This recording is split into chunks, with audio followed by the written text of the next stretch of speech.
A gente falando do Supremo Tribunal Federal, hoje é um dia importante no Supremo Tribunal Federal, porque o Supremo começa, a partir de hoje, as audiências com as testemunhas de defesa e de acusação na ação penal sobre a tentativa de golpe do Estado. Como você sabe e acompanhou essa primeira etapa do que está em andamento no Supremo Tribunal Federal, eles se tornaram réus e o Supremo, a primeira turma do Supremo, começa a dar andamento a esse processo, que pode eventualmente terminar numa prisão dos envolvidos no 8 de janeiro, na tentativa de golpe no nosso país, e inclusive uma possível prisão do próprio ex-presidente Jair Bolsonaro, como ele mesmo acredita que possa vir a acontecer. Nessa etapa do processo, os advogados de defesa, a Procuradoria-Geral da República e os juízes auxiliares de Alexandre de Moraes podem fazer perguntas às testemunhas sobre os fatos que tenham relação com a denúncia. As audiências serão por videoconferência e serão realizadas até o dia 2 de junho. A agenda inclui generais, governadores, ministros, parlamentares e figuras estratégicas do governo Bolsonaro. Os depoimentos de hoje serão de testemunhas de acusação. O general Marco Freire Gomes, ex-comandante do Exército, vai ser ouvido hoje. Já o ex-comandante da Aeronáutica, Carlos Almeida Batista Júnior, vai depor na quarta-feira. Ele e Freire Gomes relataram para a Polícia Federal que Bolsonaro se reuniu com os comandantes das 3 Forças Armadas das Forças Armadas para justamente apresentar uma proposta de minuta golpista. E que somente o então comandante da Marinha, o Almir Garnier, teria demonstrado apoio. Esse é realmente o foco principal dessa história, né? Quando a gente fala da minuta do golpe, da tentativa de golpe em si, e aí os militares dando um passo atrás e dizendo não a Bolsonaro, somente o apoio do comandante da Marinha. Essa etapa, Josias, desse julgamento tão importante que marca a história do nosso país, né? Como é que você analisa esse início das audiências, videoconferência com as testemunhas? Esse é um estágio vital para que seja observado o devido processo legal, né? Começa hoje, vai até o dia 2 de junho, a oitiva dessas testemunhas. Serão 81 testemunhas, eram 82, mas a Procuradoria-Geral da República desistiu de uma. Então, serão 81 testemunhas. E aí tem, pelo Código Penal, devem ser ouvidas primeiro as testemunhas de acusação, porque a defesa sempre fala por último, mesmo no caso da colheita das testemunhas. Então, é preciso que as testemunhas de acusação falem, depois vem as testemunhas que foram elencadas, escolhidas pelo Mauro Cid, que é o delator, e só na fase final, nos últimos dias, serão ouvidos as testemunhas de defesa. Estamos falando daquele núcleo crucial, que tem 8 pessoas, o Bolsonaro mais 7, e é uma fase muito relevante. Você mencionou, Fabíola, tem 2 personagens aí que são vitais nessa fase, que é o ex-comandante do Exército, o Freire Gomes, e o ex-chefe da Aeronáutica, o Batista Júnior. Ambos disseram à Polícia Federal que participaram de uma reunião em que o Bolsonaro expôs os termos da minuta que previa a anulação da vitória do Lula. O Paulo Gonet, que colocou na sua lista de testemunhas os 2, ele disse na denúncia, quando um presidente, que é a autoridade suprema das Forças Armadas, reúne a cúpula militar para expor um planejamento minuciosamente concebido para romper com a ordem constitucional, o que se tem é um ato de insurreição em curso. Essa insurreição em curso é a expressão que o procurador usa para derrubar aquela tese segundo a qual não houve atos preparatórios, só ficou na cogitação. Não, o procurador está dizendo, a insurreição já tinha sido deflagrada. E na sessão em que os acusados viraram réus, o Alexandre de Moraes, na prática, ecoou o Paulo Gonet. Ele disse, não é normal que o presidente, que acabou de perder uma eleição, se reúna com o comandante do Exército, o comandante da Marinha, ministro da Defesa, para tratar de uma minuta de golpe. De fato, não é normal. E até agora não surgiu, e é improvável que surja nessa fase de oitiva das testemunhas, vamos acompanhar para ver quais são as perguntas dos advogados do Bolsonaro, dos outros réus, né? Mas até agora não surgiu nada que se pareça com um argumento capaz de rebater essas evidências. Houve a reunião, o Bolsonaro expôs uma minuta de golpe e a Procuradoria considerou que ali foi deflagrado o golpe, havia uma insurreição em curso, o relator do processo está dizendo que isso não é normal, um presidente derrotado nas urnas chamar os comandantes militares para discutir a anulação da eleição, de fato, não é normal. Então, essa fase é preciso aguardar para ver o que dirão os ex-comandantes militares, mas é muito provável que eles disseram isso tudo em depoimentos à Polícia Federal, não vão voltar atrás agora.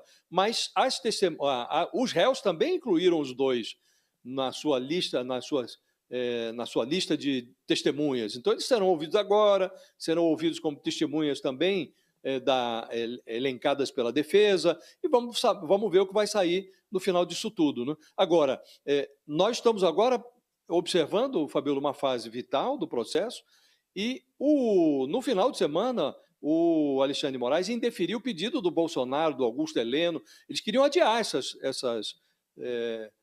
essa oitiva das testemunhas. Alegaram que a Polícia Federal disponibilizou novas provas, 40 terabytes de dados, e que, portanto, não precisaria de mais de uma semana para ver tudo, analisar tudo, só para baixar o conteúdo desses links enviados pela Polícia Federal. E o Alexandre de Moraes falou, olha, tudo que está na denúncia já foi analisado, já estava à disposição da defesa, e esses dados que foram disponibilizados agora pela Polícia Federal não afetam o andamento do processo. Então, ele deu de ombros para a tentativa de adiamento, manteve os depoimentos e tudo faz crer, Fabíola, pelo andar da carruagem, que, de fato, a condenação, pelo menos desse núcleo chamado aí de núcleo crucial, que envolve o Bolsonaro, que isso vai acontecer mesmo antes do final do ano.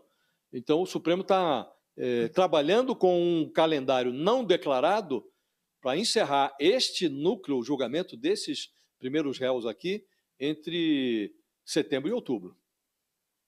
Conferências não são divulgadas, né, na TV Justiça. Acredito que não, né, Josias? É fechado, né, ou não? Eles gravam tudo, mas eu não sei se a gente vai conseguir acompanhar em tempo real. Acho que não, né?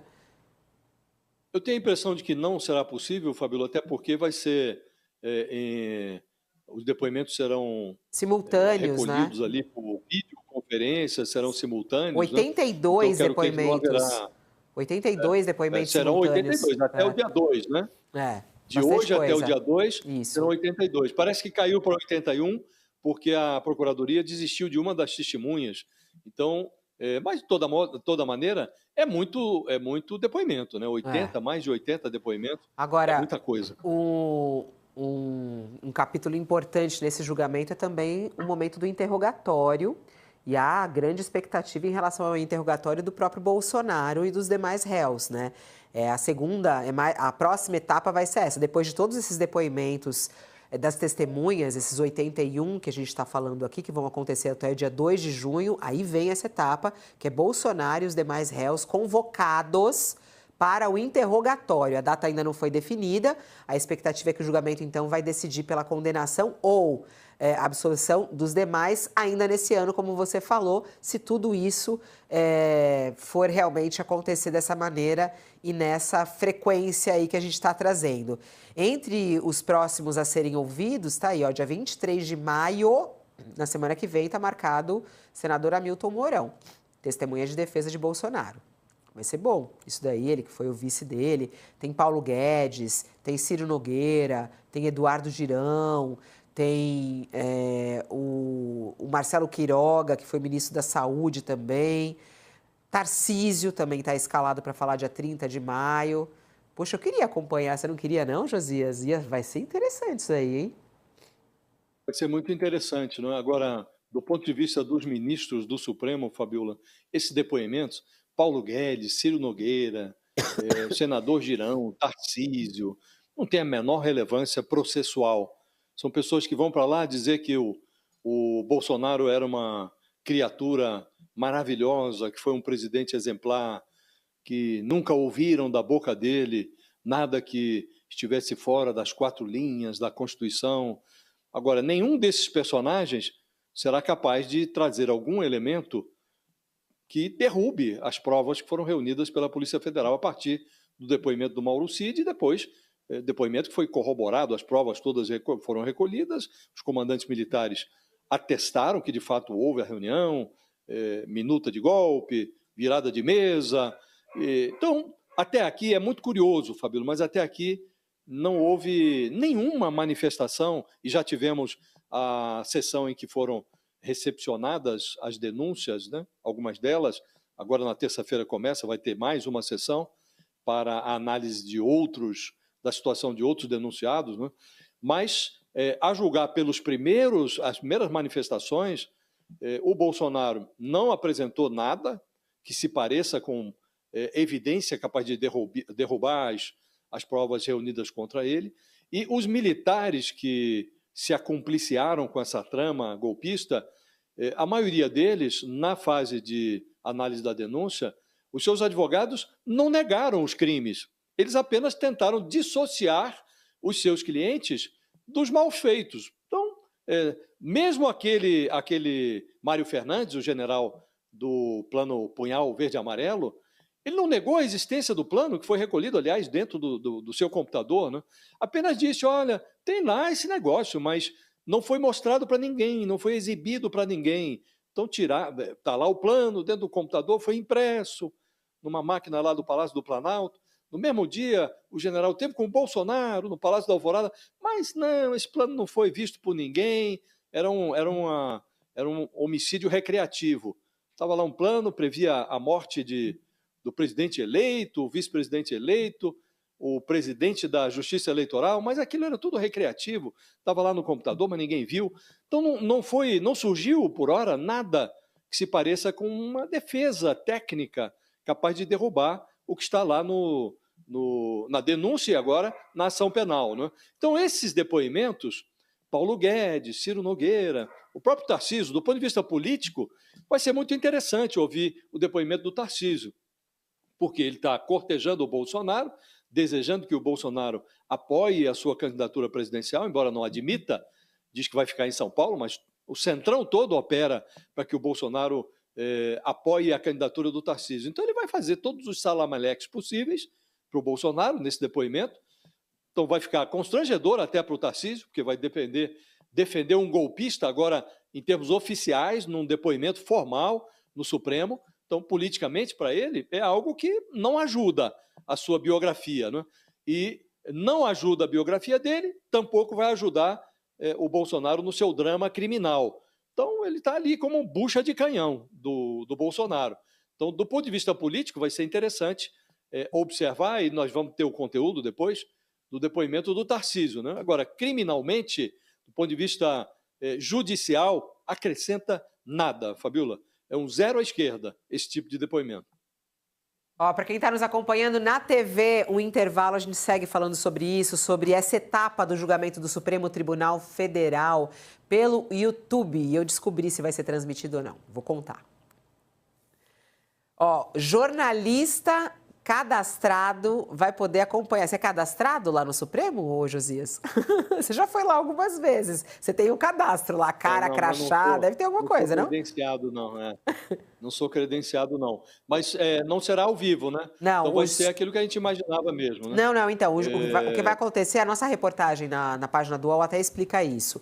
As audiências, essas videoconferências, que vai ouvir Tarcísio, General Mourão, Ciro Nogueira, todas as testemunhas, ela vai ser videoconferência com os ministros da primeira turma, a Procuradoria e tudo mais. Os jornalistas cadastrados, credenciados, vão poder assistir a essas sessões e nos trazer informações, que você vai acompanhar na página do UOL, num telão instalado justamente para a imprensa, na sala da primeira turma do Supremo Tribunal Federal. Então, vai ter esse acompanhamento da imprensa dessas videoconferências.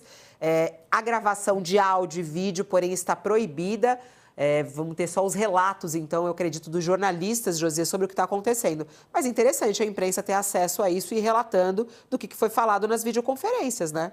Vai sair bastante notícia daí. Sem dúvida. E tem que ter, né, Fabiola? O processo tem que ter publicidade, né? Tem que ter transparência.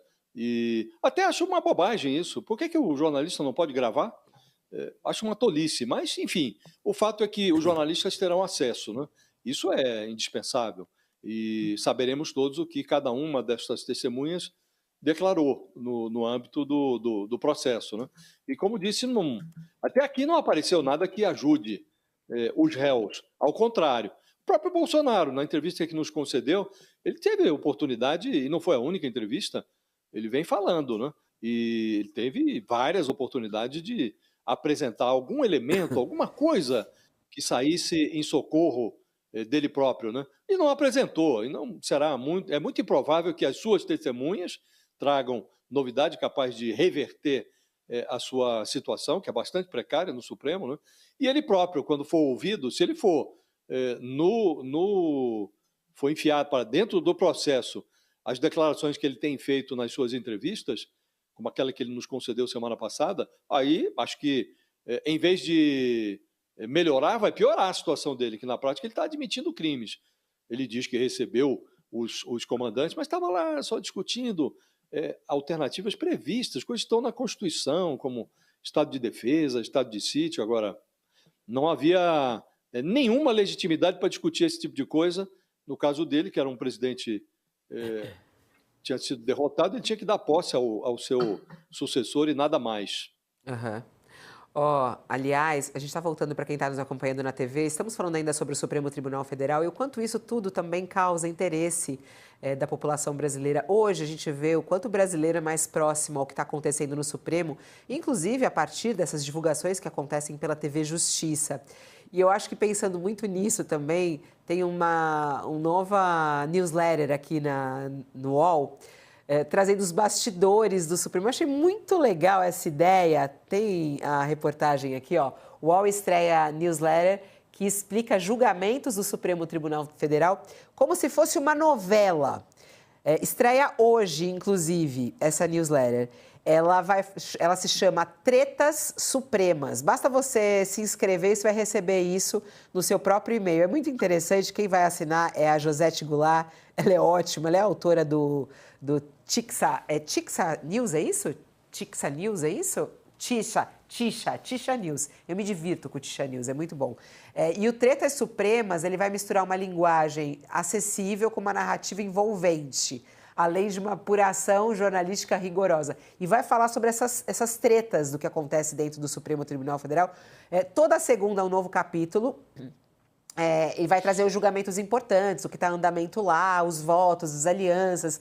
E aí, para quem gosta de novela, vai ser isso. Os 11 ministros vão ser com seus apelidos, trilhas sonoras, uma função no roteiro do tribunal. Cada capítulo vai ter essa história. Vale a pena para quem quiser se inscrever. Tretas Supremas no Supremo Tribunal Federal, assinada pela Josete. Aqui no nosso UOL Newsletter para você.